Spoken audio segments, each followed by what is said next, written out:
It's another day in Ukraine and another strike on a residential building. This time it was Odessa that was hit. Ukraine says at least 8 people have died here. Russia has confirmed that it carried out the strikes against the port city, but Moscow has previously denied deliberately targeting civilians. Yet the Ukrainian foreign minister sees things differently, saying, "We need a wall between civilization and barbarians striking peaceful cities with missiles." And a new video has emerged from Mariupol, purporting to show women and children sheltering in the last remaining Ukrainian holdout in the city, the Azovstal steel plant. Recent evacuation efforts from the city have repeatedly failed. There seems to be little hope for these children. Ukrainian President Volodymyr Zelensky touched upon the plight of those in Mariupol in his latest press conference, which he held in a Kyiv metro station. He says, "We've said we're ready for any possible type of exchange of our citizens who are trapped in this terrible situation, in such bloody surroundings, on all sides." When the Russian president spoke recently, he said that there's a citadel remaining in Mariupol, but we won't attack it. But after this, in just 2 hours, they started bombarding it. Any question of trust is not on the table anymore. Let's at least have a pragmatic dialogue. Meanwhile, a new possible mass grave was identified near Mariupol by the company Maxar using satellite photos.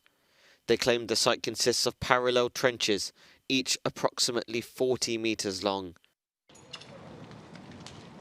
And in Kharkiv, authorities have said 4 people were killed due to shelling. Russia's offensive in the Donbass is now in full swing, and with it, more images like these are likely to come. Packing worldly belongings and keepsakes to flee the fighting in Mariupol. That's what this family with 4 children have done after spending 2 months in their basement. They walked 100 kilometers to catch a train at Zaporizhia.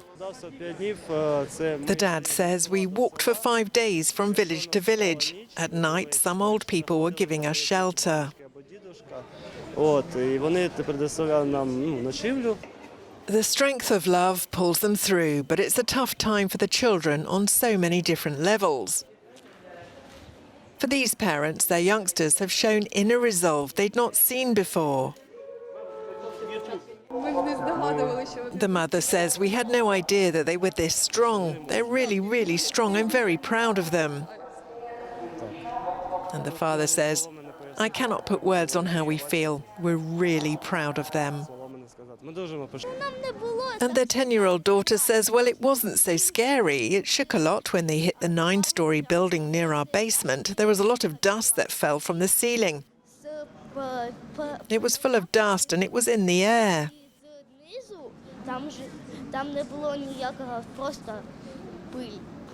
Leaving for Lviv, they look to the future, but the war in Ukraine is something that will stay with them. The dad says, "We will never forget what happened. We cannot, but we need to keep our spirits and raise our children." More than 7.1 million people are now internally displaced in Ukraine since the conflict began, according to the latest figures from the International Organization for Migration. Humanitarian needs continue to soar in the country, with more than 100,000 people still trapped in Mariupol. In Montreal, French citizens have begun voting in the second round of the presidential election, 1 day before metropolitan France votes on Sunday. They, like their compatriots back home, face a familiar choice.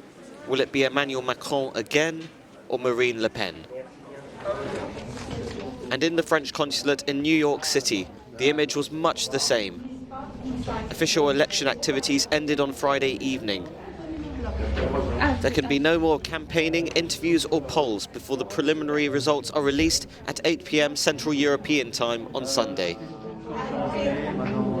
Meanwhile, on the outskirts of Paris, this polling station is making the final preparations for Sunday's vote. Having the same choice as in 2017 may have led to many French electors feeling disgruntled. Yet the differences between the two candidates are vast. And soon, one of them will hold the reins of power in the Élysée Palace. A second coal mine was hit with a powerful underground tremor and methane gas discharge on Saturday morning in southern Poland. Dozens of workers had to flee, which meant authorities were unable to contact the 10 other miners still missing. The accident happened 900 metres underground, and it's the second colliery incident in just 4 days. 101 people have been rescued by a civil search and rescue ship northwest of Libya. Doctors Without Borders operate the vessel, which was alerted to the dinghy through a hotline which helps distressed asylum seekers. Those helped on board were 4 children and a pregnant woman. 566 migrants have been recorded as missing while trying to cross the Mediterranean Sea this year. Hundreds of women took to the streets in Mexico, angry over the rising violence against women. It follows the discovery of a missing 18-year-old's body after she went missing on April the 9th in Monterrey. Debani Escobar was found inside a hotel cistern Thursday night on a highway in the suburbs. Mexico registered 1,006 femicides last year, according to government figures. Inside the ornate Church of the Holy Sepulchre in Jerusalem, Orthodox Christians celebrate their Holy Fire ceremony, in which hundreds light candles for Easter celebrations. It's being held at a tense time for the city. Violence has flared massively between police and Palestinians, with Israeli authorities raiding the nearby Al-Aqsa Mosque in recent days. And in this holy land, tensions can easily escalate quickly. New restrictions have been brought in on the ceremony's attendees after a stampede at a Jewish holy site killed 45 last year. Local Christian leaders say, however, there's no need to alter an event that's been held for centuries. This weekend sees the opening of the Venice Biennale d'Arte, one of the oldest and most prestigious cultural events in the world, dating back to the end of the 19th century. Set in a city of heritage and history, art lovers will get to see some of the best exhibits in a serene setting.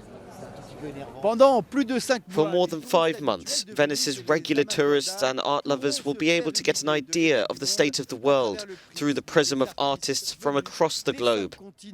It's an unmissable event that intends this year, through its programme and generic title, The Milk of Dreams, to re-enchant a world in the midst of ecological and political upheaval.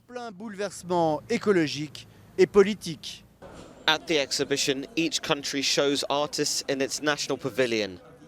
2 huge spaces in the heart of Venice, I Giardini, or Gardens in English, and the Arsenale, a historical industrial area, host the different exhibitions. The curator of this 59th Biennale, Cecilia Alemani, talks to us about the main theme of this year, the Milk of Dreams. And it tells the story of this world where that is full of hybrid creatures and magical beings, and it celebrates a sort of freedom of spirit that I miss a lot. Then the title gets interpreted in many different ways, so I won't go into necessarily different interpretations, but I think it shows also the role of the oniric dimension and the sort of surrealism in the show. Closer to reality, the war launched by Russia against Ukraine has influenced some of the pieces this year. And at the Russian pavilion, emptiness.